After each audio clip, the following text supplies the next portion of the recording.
Welcome to this topic.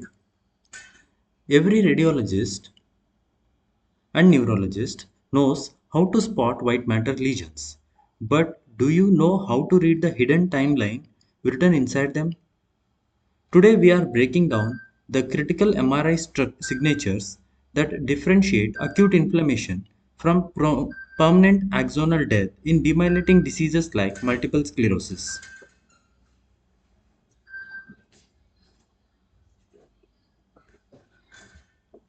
So, when a patient presents with suspected multiple sclerosis flare up, gadolinium enhanced T1 weighted imaging is our window into the active blood brain barrier disruption.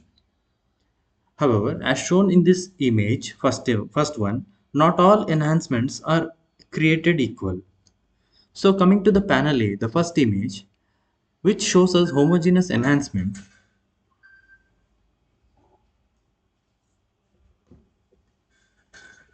So, what you see here is a solid, uniform, brightly lit nodule of contrast uptake.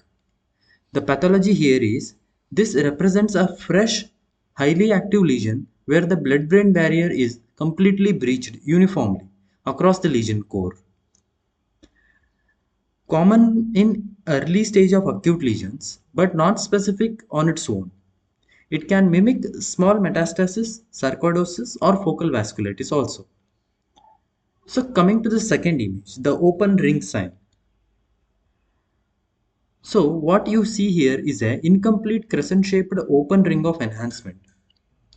The open side of the ring typically faces the gray matter, the cortex or the deep nuclei, while the enhancing arc represents the advancing edge of active demyelination.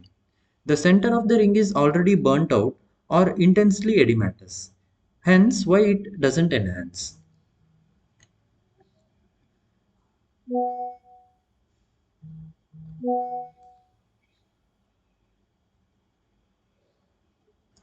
So let's understand why this is important for the second image.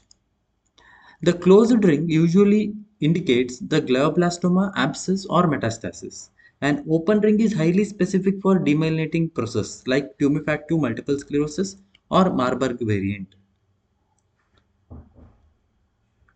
Coming to the part 2, that is the second set of images, the chronic landscape, the FLAIR versus T1 black holes. So here we shift our focus from what is happening right now to what has been permanently lost. The first image, the FLAIR hyperintensities, the left panel. So here we can see bright conspicuous white spots scattered throughout the periventricular and juxtacortical white matter. The FLAIR is incredibly sensitive but not is notoriously non-specific. It shows us the water in the brain.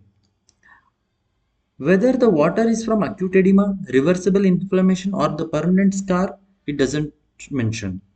So, flare makes them look all alike, like a glowing white beacons.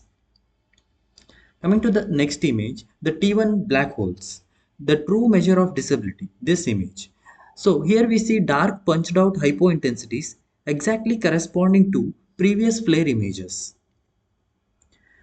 Here we see acute black holes, that is, they can appear during acute attack due to severe edema and resolve later.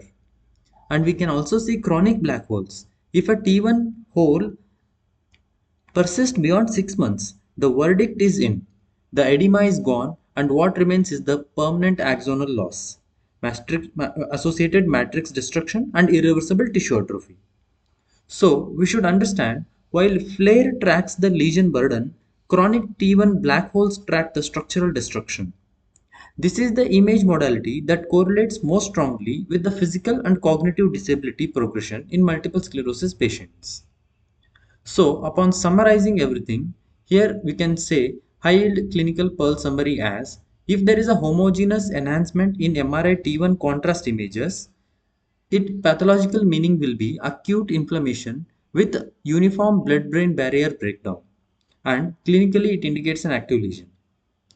If there is an open ring sign in T1 contrast, it pathologically indicates there is an advanced edge of demyelination, and clinically this differentiate multiple sclerosis from tumors and abscess.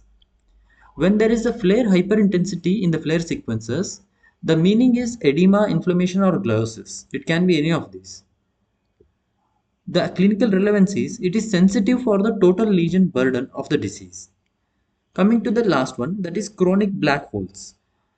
These are seen in T1 weighted images, and this pathologically indicate there is a permanent axonal loss and atrophy.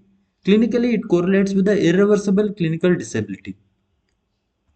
So, next time you review an MRI brain, don't just count the lesions on the FLAIR sequence. Flip over to the T1 post contrast and look for the open ring and check your non-contrast T1 for those permanent black holes. If you find this clinical breakdown helpful, hit the subscribe button.